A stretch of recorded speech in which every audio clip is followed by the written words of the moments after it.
Ceci est un livre audio autogénéré par Google.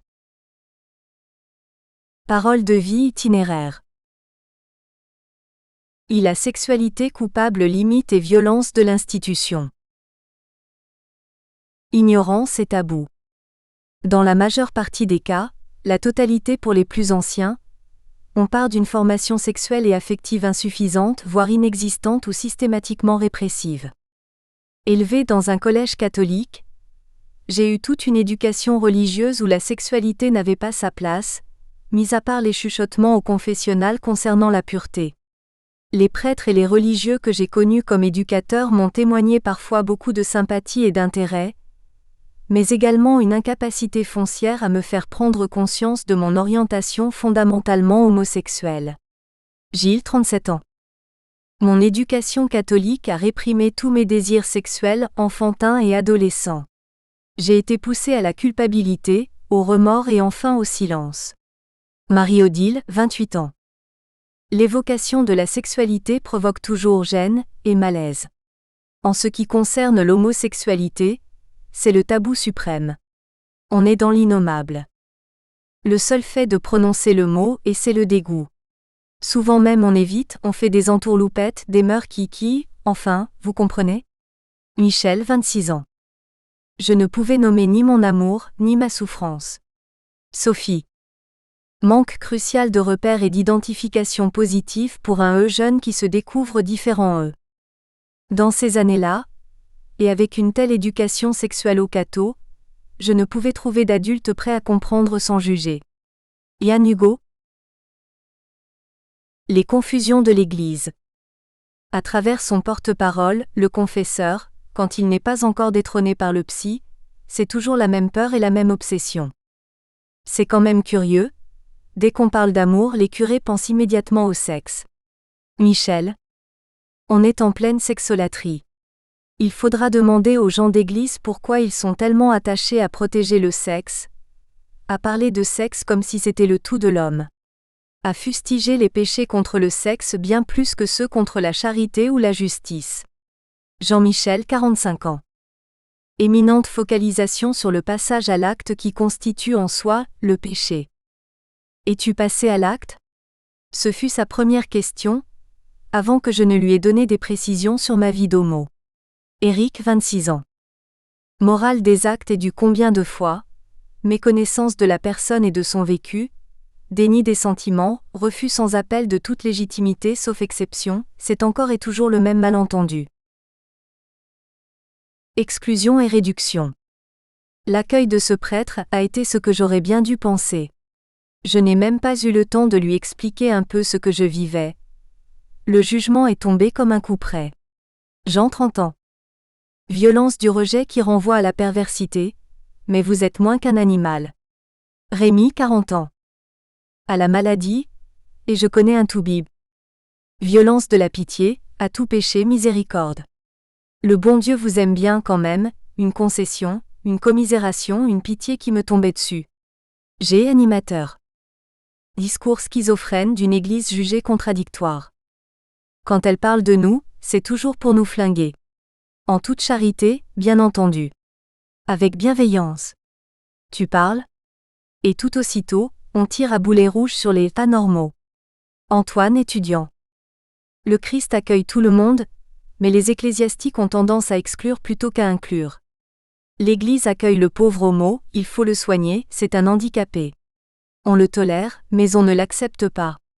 Il ne faut pas perturber. Cela dérange qu'on soit heureux. Groupe de David et Jonathan Poitier. Pitié, mépris, dévalorisation qui fait de l'individu un objet soumis, nécessairement repentant et voué au malheur. Comment survivre et s'adapter ? 2. Posture et imposture, pression et dépression. Les alibis du sacerdoce. Un bon quart des témoignages provient des clercs et ce n'est évidemment pas un hasard tant l'institution, homosexuée, semble attirer, abriter le profil homosexuel. Pour beaucoup, c'est l'ignorance ou la peur, le refoulement sacralisé en sacrifice qui préside à la vocation que l'un appelle la grâce de l'aveuglement. Ce n'est qu'à 21 ans que je me décidai pour le sacerdoce. Je crois que le fait de n'avoir aucun attrait pour les jeunes filles a été déterminant dans mon choix. J'étais déjà homosexuel sans le savoir. Un prêtre, 52 ans. J'ai d'abord sublimé mes pulsions en me persuadant d'une vocation religieuse. Gilles, 37 ans. Confort d'une position insoupçonnable. Nous avons de la chance, prêtres aux homos, par rapport aux laïcs. On nous accorde l'alibi du célibat sacerdotal. Guy, 36 ans, aumônier d'étudiants. Et toute puissante, les plus violents contempteurs étant parfois les plus concernés. Il arrive que ceux qui jugent les homos avec sévérité cherchent par ce biais à masquer leur propre homosexualité, et à ma grande honte, j'ai été de cela. Jean-François, 50 ans. Le mariage CHAPPATOIRE. Autre tentative de mise en conformité, à terme vouée à l'échec. Un seul témoignage positif et paradoxal, le dévoilement de l'identité gay renforçant et renouvelant l'amour conjugal. Pour tous les autres, porte-à-faux et fiasco. Double vie insupportable.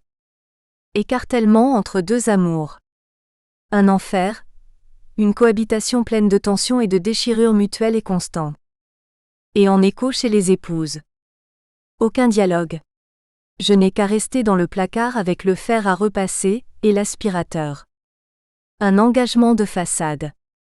C'est tout le groupe familial qui est ainsi acculé à jouer la comédie. La mort à SOZIMEME. Quelle que soit la situation, mariage, vie consacrée ou non, la prison reste intérieure. La position intenable entre l'impossible continence et la peur de la damnation, ou de l'exclusion, devient le perpétuel combat épuisant, la croix, l'écartèlement, le martyre en ghetto, l'infernal va-et-vient entre la pissotière et le confessionnal, confère. Marc Oraison.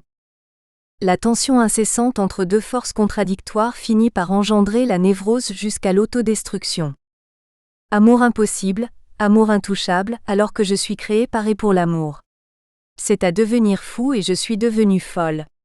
Sophie. J'ai compris que si cette tension était poussée jusqu'à son paroxysme, elle pouvait frôler le suicide. Jean Gérard. Crime parfait par mauvaise conscience interposée. Je me faisais juge de ma propre faute. Marie-Odile. L'obsession d'être un PD et la peur que ça se voie, confère. Pierre, le drame de se découvrir lesbienne, confère. Bénédicte, moi, une jeune fille si sérieuse et si rangée, l'intime conviction d'être alors une personne indigne, anormale, un monstre, un pervers, etc. Tous les témoignages portent la trace à des degrés divers, de ces atteintes à ce qu'on appelle maintenant l'estime de soi, sans laquelle nul ne saurait tenir debout. Identité blessée, minée de l'intérieur. Tout était mort en moi, et personne ne le voyait. Je ne sais pas comment j'ai pu ne pas me tuer. Chantal? Qu'est-ce que la dépression, si ce n'est l'effondrement psychique consécutif à l'autodépréciation? Beaucoup de récits en font état ainsi que d'un recours à l'alcool, cet élixir de l'acceptation. La formule est du psy Christophe André. Pendant des décennies et parfois tout au long d'une vie, le rejet massif et répété a enfermé des individus dans une telle honte qu'elle en devenait incommunicable. La solitude est la pire des prisons pour un homo car il lui est difficile, voire impossible de se confier, d'échanger, de partager. Jean-François. Mortifère solitude. Au lieu de rechercher la compagnie des autres, je rentrais dans un cercle vicieux et recherchais la solitude, ce qui ne faisait qu'empirer les choses car plus on est seul, plus on s'enfonce et plus il est dur de remonter. On se noie dans ses propres eaux et la seule sortie qu'on puisse imaginer, c'est la mort, le suicide. Cédric.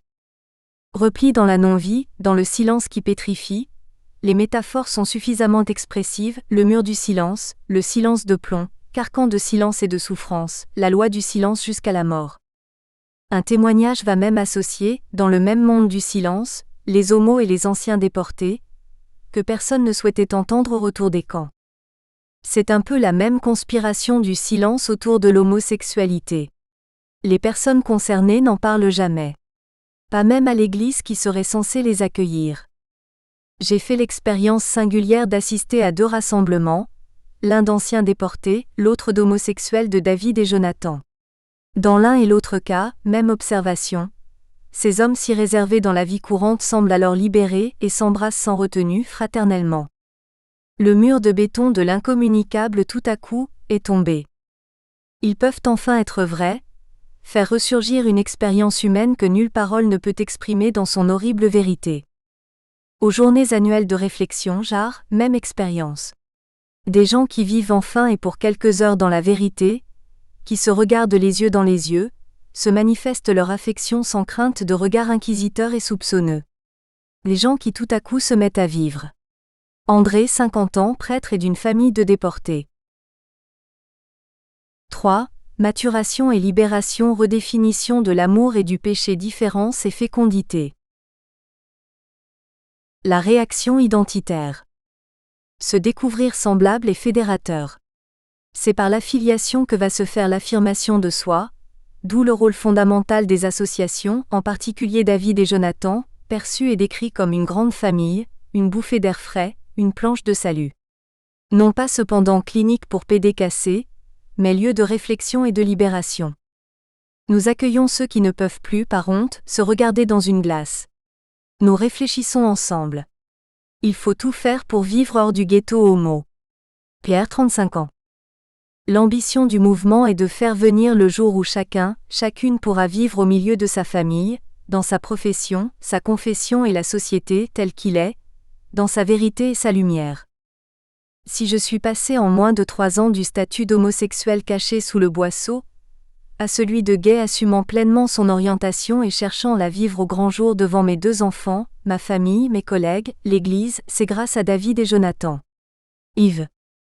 Avec la découverte de soi, parallèlement au sentiment d'appartenance, c'est l'affirmation du je, la réconciliation avec soi-même et son humanité, l'abandon de la peur et de la culpabilité, la fin de la honte et le début de la fierté, l'estime de soi enfin retrouvée.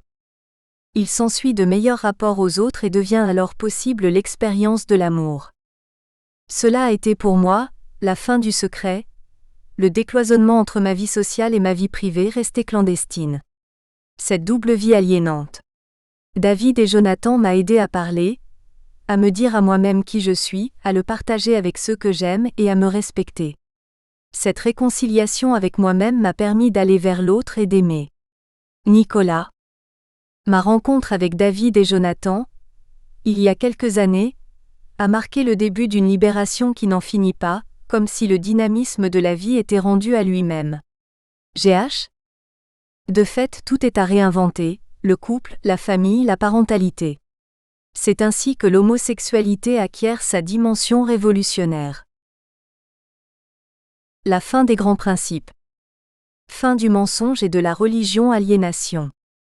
La foi, ou plutôt la religion, m'a semblé une aliénation profonde, une incapacité de vivre la vie de tout le monde. Ce n'était pas la joie, mais un mensonge. Gilles, 37 ans. Fin de la soumission aux théologiens de la mort. Fin de la dissociation et retour à l'unité. Ce qui est maintenant recherché, c'est l'authenticité, avec une autre approche de la sexualité, une redéfinition du péché. Le péché, c'est avant tout le refus conscient et inconscient d'aimer l'autre, c'est le regarder comme un moyen, un objet et non en tant que personne à part entière. Henri, 40 ans. D'où une morale sexuelle responsable, visant beaucoup plus la qualité des relations vécues que la matérialité des actes accomplis, d'où une nouvelle conception de la chasteté, non plus la continence, mais la maîtrise de la pulsion et son orientation dans le sens de l'amour et de la relation véritable. On ne confond plus la parole du Christ avec ce que les hommes en ont fait. Jésus a toujours été contre le légalisme, le Seigneur a reconnu le bon samaritain plutôt que le pharisien. Je suis peut-être en contradiction avec les lois de l'Église, mais je suis en paix avec ma conscience. Pierre. On redécouvre un autre Dieu, un autre évangile, une autre Église. L'Église, c'est le paradoxe. Elle m'a culpabilisé. J'ai connu l'Église hiérarchisée de la tête aux pieds, écrasante. Il fallait y vivre en s'annihilant. Elle ne me montrait qu'un Dieu juge et vengeur.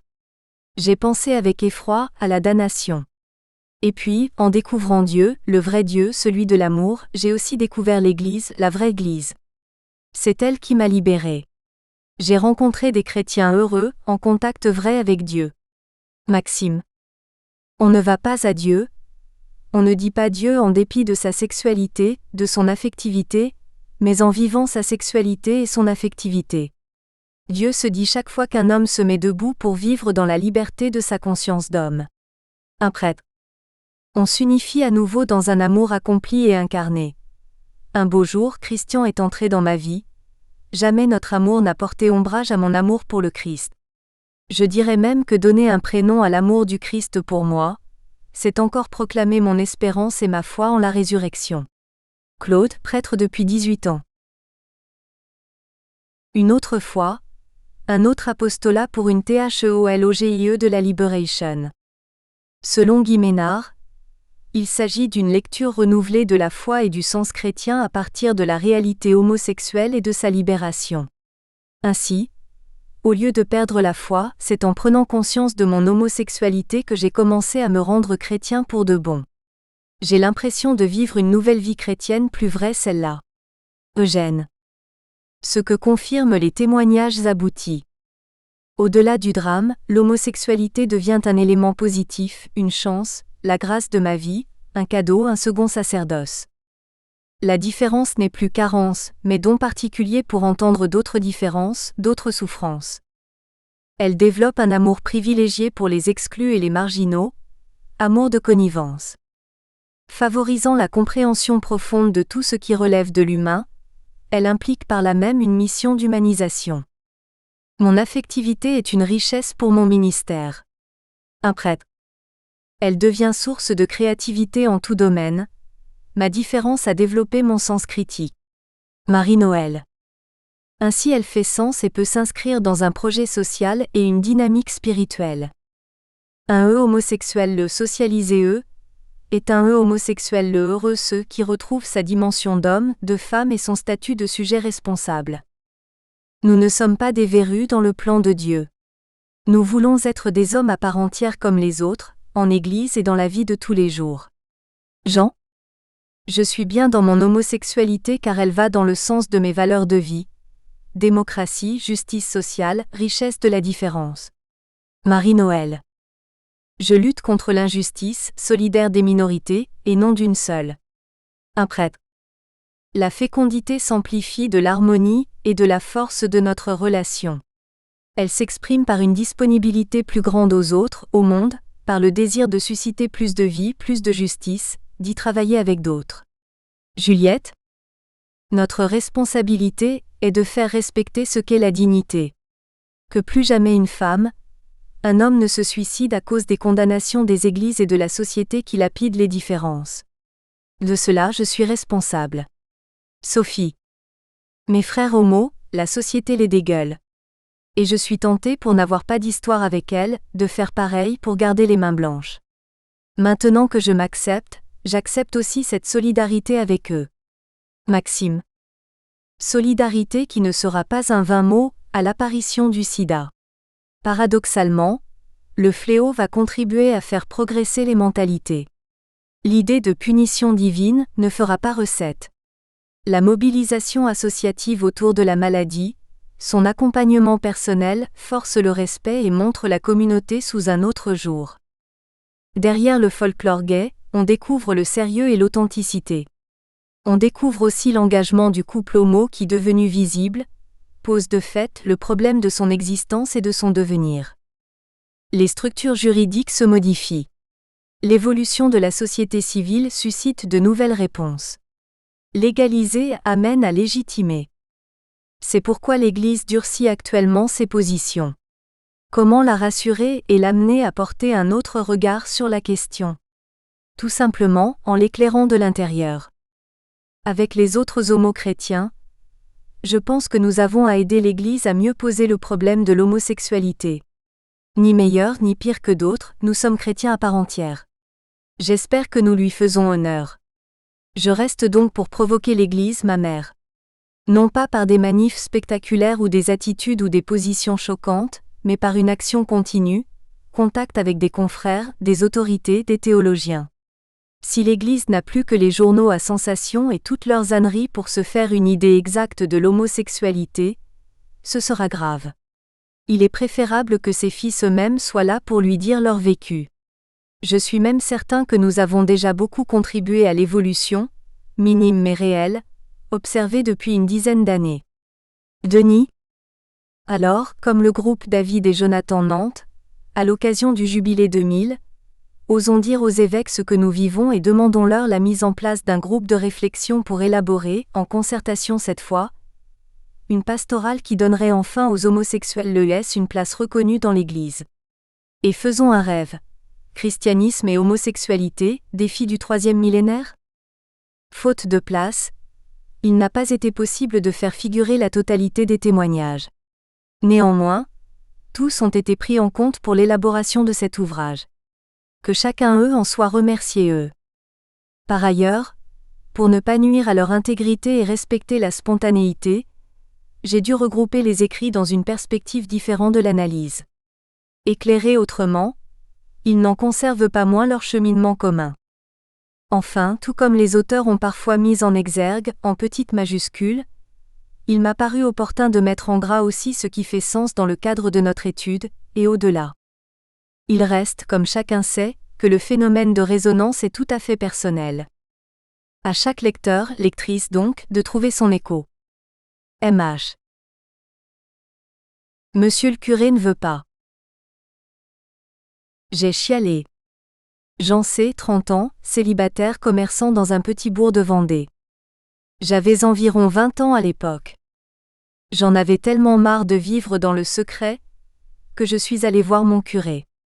Nous sommes dans une région très traditionnelle de Vendée. On ne chipote pas avec la morale. Surtout la morale sexuelle.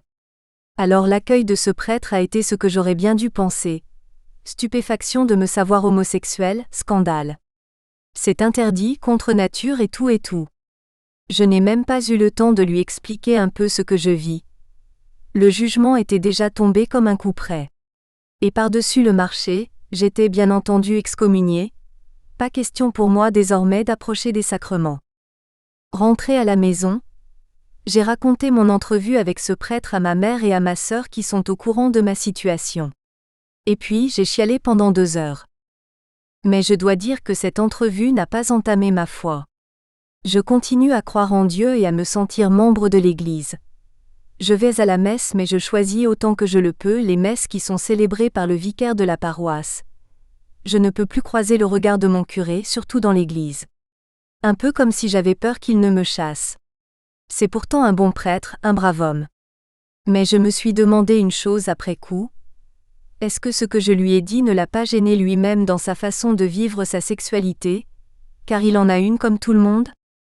Dès qu'on prononce le mot sexe, il y a des gens qui sont mal à l'aise. Ce qui est certain, c'est que ce prêtre n'a pas été préparé à l'écoute de tout ce que doit entendre un prêtre. Mon curé n'est probablement pas responsable de cette carence.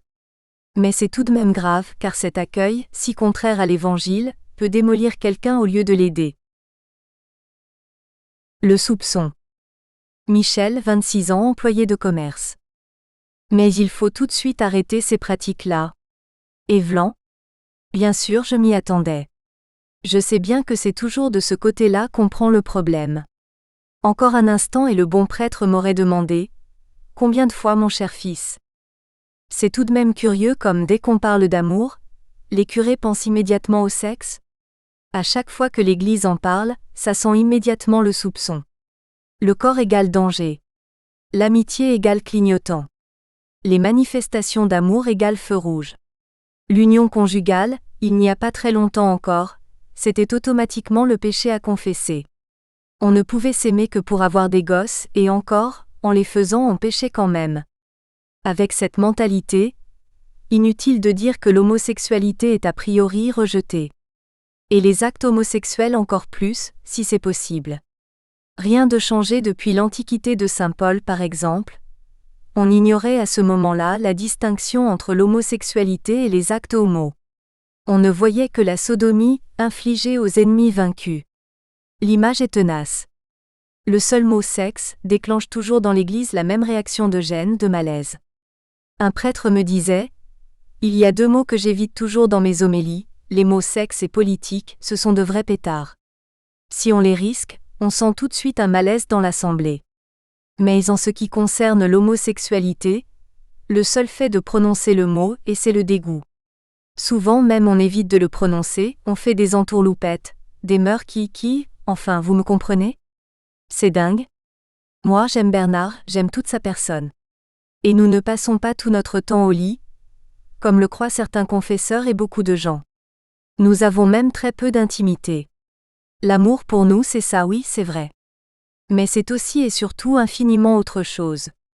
Pourquoi faut-il que l'Église réduise toujours l'amour à ça? Je trouve que c'est un refus de la réalité humaine. Un refus de l'incarnation du Christ. Je ne sais s'il a connu l'amour humain. Après tout, pourquoi pas? Mais je sais une chose. Lui, il est resté totalement libre devant une certaine Madeleine qui lui caressait les pieds, devant un certain Jean penché sur sa poitrine en une attitude équivoque. Jésus est l'homme le plus libre du monde, mais il n'a pas peur de l'amour, ni de ses manifestations.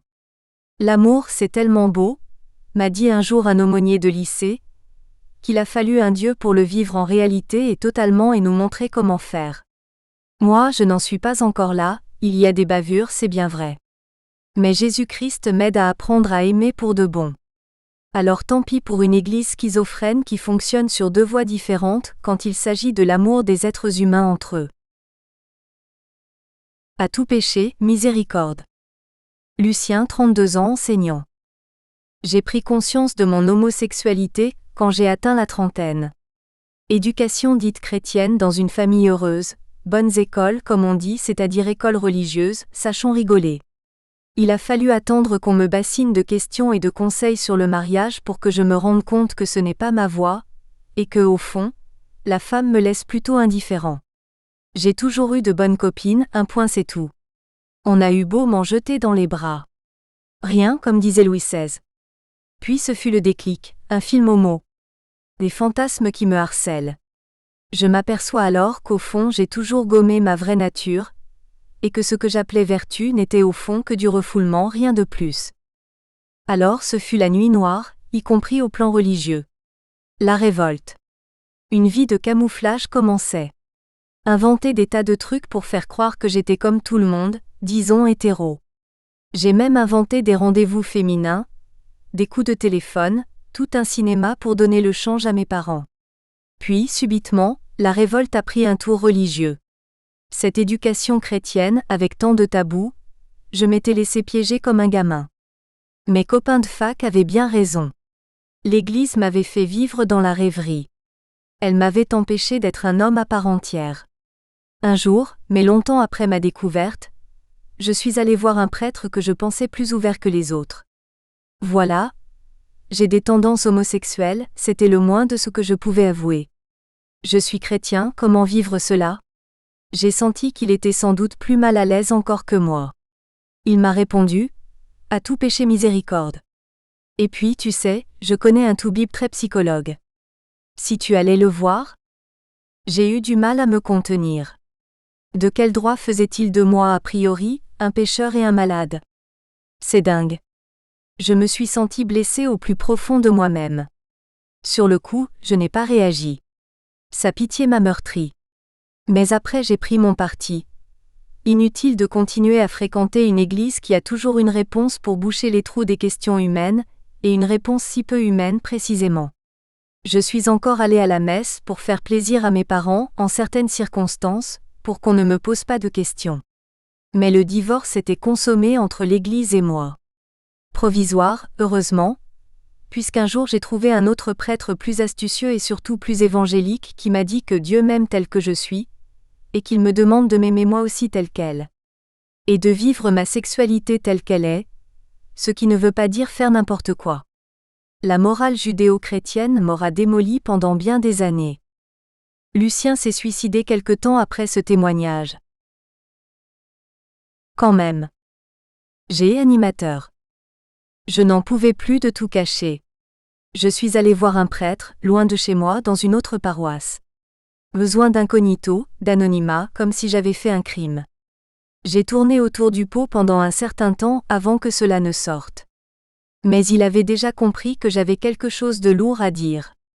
J'avais peur de me faire hang. J'ai d'abord parlé de tendance, parfois. D'impression. Du flou. Et puis tout s'est éclairci quand il m'a dit « Vous êtes homosexuel? Va. Il faut vous aimer tel que vous êtes, puisque vous ne l'avez pas choisi. Cela a déjà dégonflé ma panique. J'étais presque soulagée. Puisque pas jugée. Pas condamnée. J'aurais dû être en paix. Mais le prêtre a ajouté un mot qui a tout gâché. Le Seigneur vous aime bien quand même, vous savez. C'était dit avec un bon sourire. Mais ce quand même m'a ancré dans l'idée que je ne suis pas normale. Que je suis aimée, en somme, malgré cela, donc malgré une chose répréhensible. Une concession, comment dire, une commisération, une pitié qui me tombait dessus. Par faveur, oui. Je le sais, nul n'est digne de l'amour de Dieu. Mais il y a des mots qui se veulent gentils, fraternels, généreux et qui tombent comme un coup près. Peut-être est-ce que je suis trop sensible, susceptible. Mais je ne veux pas être aimée malgré ça, ni quand même. Je veux être aimée comme ça, tel que je suis. La pitié, je n'en ai que F. J'ai droit à l'amour comme tout le monde. À l'amour gratuit. C'est à Dieu de me le donner ou pas. Mais pas aux hommes de décider si Dieu aime quand même. Il y a des mots qui veulent être bienveillants et qui meurtrissent autant que des condamnations. Ils veulent dire que l'on n'a pas encore accepté l'homo dans sa vie, dans son état d'homo. Alors on lui concède quand même l'amitié ou le respect, comme si l'on ne pouvait pas faire autrement. Par ordre. Oui. Mais. Joseph, 41 ans, programmeur à Paris. Tu me demandes ce qui m'éloigne de l'Église? Je ne la trouve pas humaine, pas assez. Je sais bien qu'elle ne peut pas tout approuver. Elle défend souvent l'homme contre lui-même. Elle le protège. Elle a raison. Nous sommes un peu comme des gosses qui ont besoin d'adultes pour leur dire non. Besoin de tuteurs comme les plantes. Pour pousser droit. Sinon nous sommes tordus comme des arbres sauvages. Mais vois-tu Michel, l'Église demande parfois l'impossible. Oui, tu vas me balancer un verset d'évangile. Rien n'est impossible à Dieu. Trop facile cela.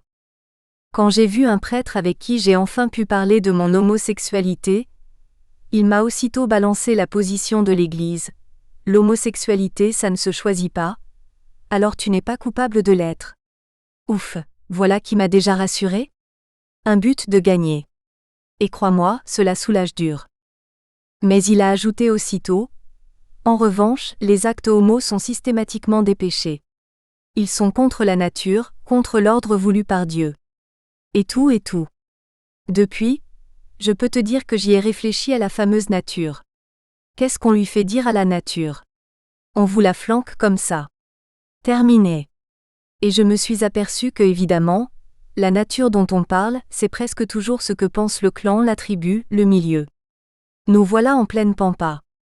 J'ai appris en réfléchissant à tout cela à mieux écouter ce que dit l'Église. Aux gens mariés, tous les droits, aux célibataires, rien. C'est un peu court, tu ne trouves pas? Je pense à tous les célibataires que je connais bien, et qui n'ont pas cherché à l'être. Alors, ils doivent vivre comme des moines? Et moi qui ne suis pas attirée par la femme, mais pas du tout, je te le jure et tu le sais bien. Que me reste-t-il? Non, vraiment je ne peux pas penser que c'est le plan de Dieu sur la sexualité. Donner à un mec les clés d'une belle voiture ou un billet d'avion, avec interdiction de s'en servir. C'est dingue, non? Tu vas croire que je revendique le droit de tout faire. Pas du tout, vois-tu. Mais il faudrait nous dire quand l'usage de la sexualité est constructif ou destructif. C'est cela qui compte. À mon avis, l'acte sexuel quand il est égoïste, jouissance pour elle-même, est toujours moche. Rien que ça, c'est déjà toute une règle de conduite. Pas d'amour sans amour. Cela, je remercie David Esperluet Jonathan de me l'avoir appris. Ça a déjà changé ma vie. J'ai acquis un vrai respect de l'autre. Et aussi de moi puisque pour moi, l'acte sexuel est une communion. Ai-je répondu à ta question? Une église qui ne permet pas de vivre ma réalité humaine, non, merci. Une église qui m'aide à me dépasser, à aller de l'avant pour que je sois plus homme selon l'évangile, d'accord. Mais je reste chrétien et catholique quand même si l'église n'a pas compris grand-chose à la sexualité. Tu pourras le dire au pape de ma part. J'ai haï mon père. Pierre, 30 ans, employé à la SNCF. Je suis d'une famille très unie, très traditionnelle. J'ai eu des parents très attentifs à leurs enfants. Le sens du devoir. Un peu le style travail, famille, patrie. On ne badinait pas avec la religion, ni avec la morale. Un jour, il y a quelques années, ne pouvant plus vivre en cachette, j'ai dit à mes parents que je suis homo. Ma mère l'a pris avec peine. Et s'est empressée d'aller voir des curés. Mon père, très catégorique, m'a dit que j'étais comme excommunié de l'Église.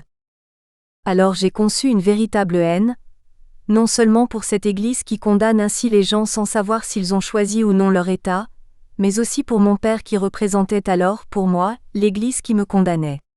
J'ai entretenu cette haine pendant des années. Et puis, un jour, je suis allée avec ma mère à une messe à la cathédrale. L'évêque nous a parlé de la réconciliation. À un moment donné, il a demandé à tous de faire silence un instant et de voir au fond de son cœur quelle était la personne avec laquelle Jésus demandait de se réconcilier. J'ai fondu en larmes car j'étais déchirée. Ce fut un des moments les plus atroces de ma vie. Même s'il fut suivi d'une certaine paix. Maintenant, mon père n'a pas davantage compris réellement ce que je vis. Il faut laisser le temps faire son travail, mais j'ai retrouvé la paix. Pourtant une question m'obsède. Pourquoi cette souffrance pour lui comme pour moi si inutile et qui repose sans doute sur un manque d'information ? J'ai vu bien des prêtres pour leur faire part de ce que je vis. Presque toujours c'est le rejet. Au nom de l'Évangile bien entendu. Je sens bien que le plus souvent ils ne sont pas vraiment méchants. Ils sont même probablement près de leur devoir, mais ils ne connaissent vraiment rien à notre situation et ils s'empressent de juger avant de savoir. Impossible de t'envoyer quelqu'un.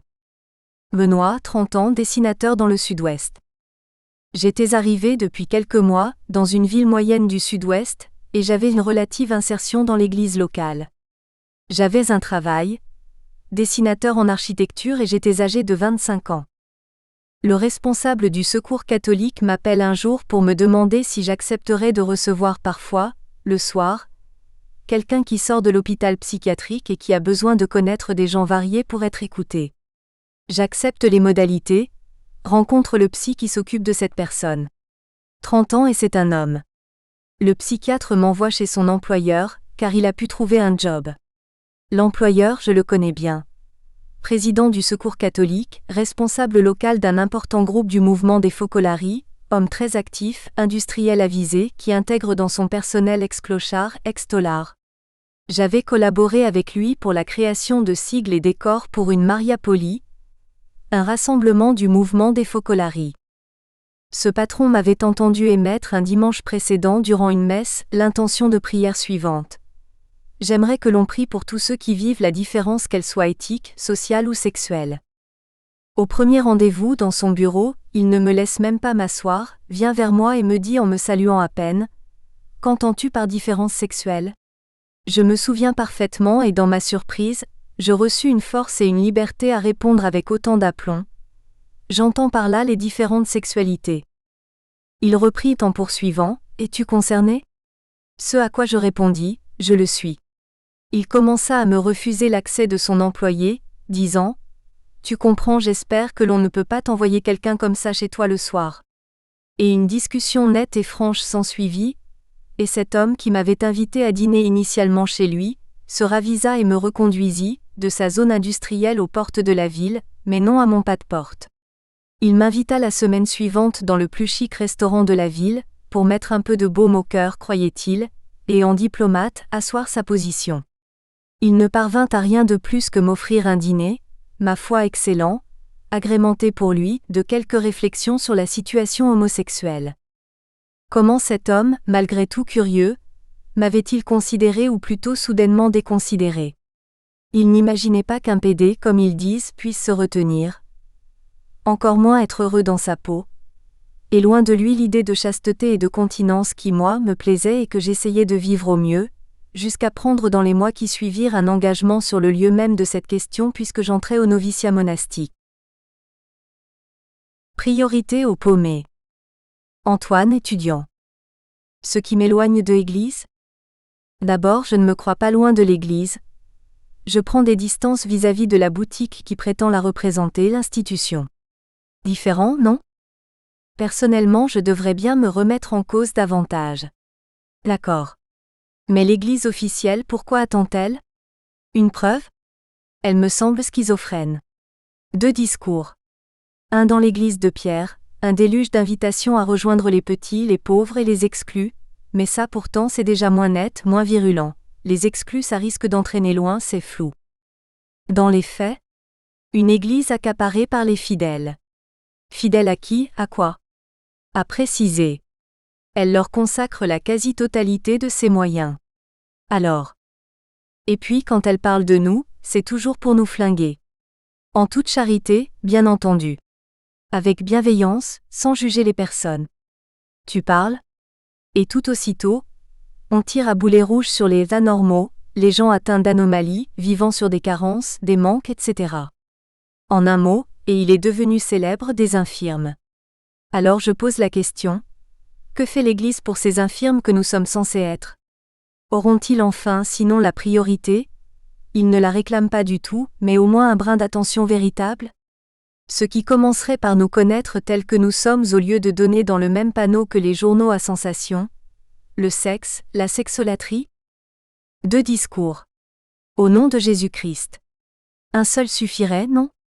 Vous savez lequel? Es-tu passé à l'acte?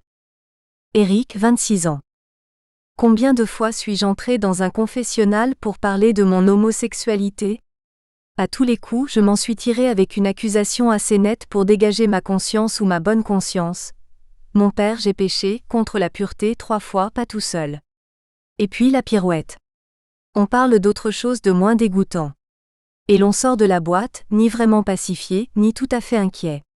Jusqu'à la prochaine fois. Du pas clair, je l'avoue. J'ai fréquenté des monastères, là cela va mieux.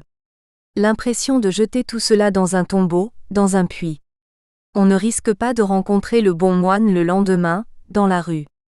Je dois dire que j'ai toujours été bien accueillie dans les monastères quand j'ai parlé de ça. Comme si le moine avait une expérience humaine très profonde, universelle. Un jour, je suis allée en session de réflexion biblique bien loin de chez moi. C'était décidé, je parlerai. Et pas au confessionnal. Ce qui fut dit fut fait. Le religieux fut très chic, il semblait ouvert. Ces causeries étaient bien intéressantes. Elles m'ont beaucoup aidé à approfondir ma foi. Donc, il allait me comprendre dans notre entretien. Il eut le bon goût de ne pas s'offusquer de ma déclaration quand je lui ai dit « Je suis homosexuel ». Pourtant, il m'a semblé un peu gêné. C'est peut-être moi qui l'étais plus que lui, et c'est vrai, je l'étais mais je l'ai mis mal à son aise. J'ai parlé longuement, il m'a écouté sans rien dire. Il me suivait bien. Quand j'ai fait une pause, il m'a dit simplement « Es-tu passé à l'acte ?» Ce fut sa première question, avant que je ne lui ai donné des précisions sur le concret de ma vie homo. Alors j'ai été décontenancée. C'était donc cela le plus grave et le plus important pour ce prêtre? Comme si le passage à l'acte était le point le plus important de ce que je lui disais, de tout mon vécu d'homo.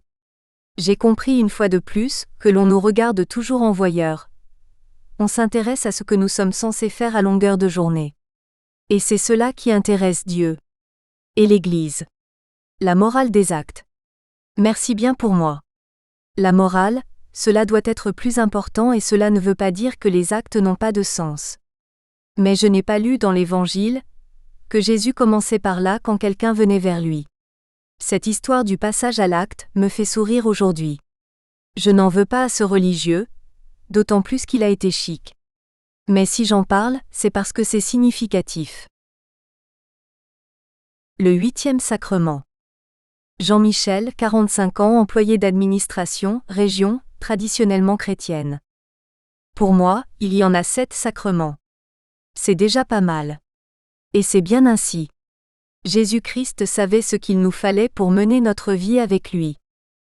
Mais j'ai souvent l'impression que pour Église, il y a en un, 8e, le sexe. Tout ce que l'on nous en dit dans l'Église, nous ferait bien croire que c'est aussi sacré que l'Eucharistie.